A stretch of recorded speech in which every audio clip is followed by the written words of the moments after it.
There's a rock floating between Mars and Jupiter right now, and it's worth more than every economy on Earth combined. $700 quintillion. That's not a typo. That's not clickbait. And the paradox nobody talks about. If anyone actually brought it back, it would become worthless the moment it landed. So how do you become a trillionaire from something you can't sell? The answer is already being built, and it's not what you think. For 300 years, every great fortune was built the same way. Control a scarce resource. Oil made the Rockefellers. Land made the Rothschilds. Data made the Zuckerbergs. But we're running out. Oil is dying. Data is being regulated into the ground. Land, every square inch is owned, fought over, taxed to death. So the smartest money on Earth stopped looking down. It started looking up. And what it found up there makes oil look like loose change in a couch cushion. In October 2023, NASA launched a probe to a single asteroid called 16 Psyche. It arrives in 2029. And what makes Psyche different from every other rock in the solar system is this: it's not really a rock.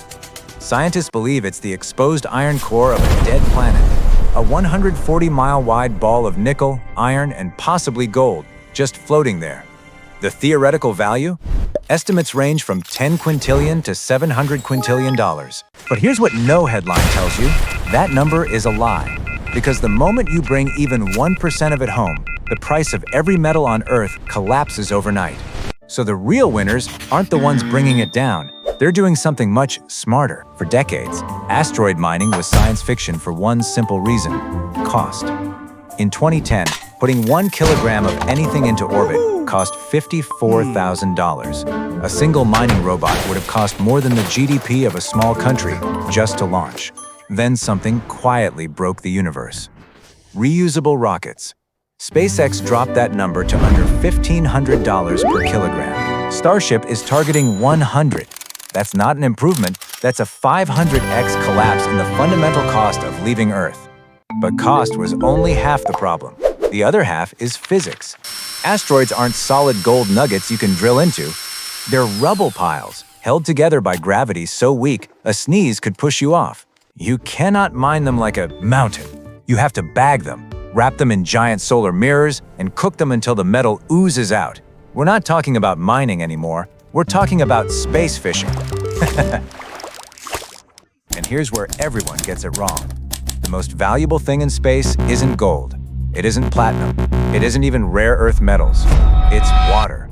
Because in space, water isn't for drinking. Split it apart, and you get hydrogen and oxygen, the exact two ingredients in rocket fuel. Which means the first company that finds water on an asteroid doesn't just become a mining company, they become the first gas station in the solar system. And whoever owns the gas stations on the frontier owns the frontier itself. Goldman Sachs called this exact scenario the most disruptive resource event in modern economic history. And what they predicted next is something governments are quietly preparing for right now. And what happened after that report changes everything. Picture this. You're 47 years old, copper miner in Chile. Your dad mined, your grandfather mined. Last year, you finally saved enough to hire your own son. 3 generations, same mountain, same hands. Then one Tuesday morning, a capsule the size of a minivan lands in the Nevada desert. Inside it, asteroid copper, enough to supply the entire planet for the next 100 years. Your mind gets the call on Wednesday. It's over, not downsizing, not restructuring, over, permanently. Because no mine on Earth can compete with zero extraction cost and infinite supply. And here's the part that should terrify you personally. It's not just Chilean miners. Your pension fund holds gold ETFs. Your country exports copper. Your phone runs on rare earth metals dug out of the Congo. Every single one of those things gets repriced the moment that first capsule lands. This isn't a market correction. It's an extinction event for entire economies. Chile, South Africa, Australia, countries built on digging stuff up, obliterated. And the person who triggered it?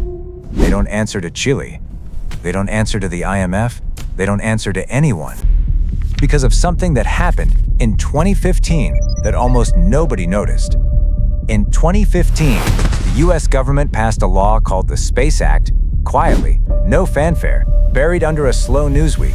It said American citizens have the legal right to own and sell any resource they extract from space. Not the asteroid itself, everything inside it, free and clear, yours to keep. Luxembourg copied it in 2017, UAE in 2019, Japan in 2021. A legal arms race happening in plain sight while nobody was watching. But here's where it gets dangerous. The 1967 Outer Space Treaty, signed by every major nation on Earth, says no country can claim any celestial body. So the law says you can own what you extract. The treaty says nobody can own where you're extracting from. Nobody has resolved that contradiction. There is no international court with jurisdiction, no precedent, no referee. Which means the first person to plant a flag up there doesn't need an army. They don't need a government's permission. They just need a lawyer and a head start. And right now, 3 companies already have one. 3 companies. Right now. Not someday. Astroforge already launched the first commercial asteroid prospecting mission. 2023. Done. TransAstra patented a solar-powered bag that literally wraps around an asteroid and melts it down. That's not a concept. That's a patent. And Planetary Resources, backed by Larry Page and Google, mapped over 900 near-Earth asteroids before getting quietly swallowed into a bigger operation. But the real dark horse? SpaceX. Not because they're mining anything, but because while everyone else is racing to dig, they're the ones selling the shovels. Every kilogram launched, every Starship flight, every drop in cost, that's the foundation the entire industry is being built on. The tech works, the law exists, launch costs are in freefall. The only thing left is timing. And most serious analysts agree, the first commercial asteroid prospecting mission returns data before 2030. The first extraction? Probably the 2030s. But the first trillionaire? That clock has already started. We spent centuries ripping this planet apart for fortune. Every mountain stripped, every ocean drilled, every drop of oil fought over and blilled for. And now, for the first time in human history, there's a frontier so vast, so unimaginably rich, that it can't be owned by any country, but it can be owned by a single person. The first trillionaire won't build a better app, won't code a better AI. They'll look up at the night sky and say 5 words.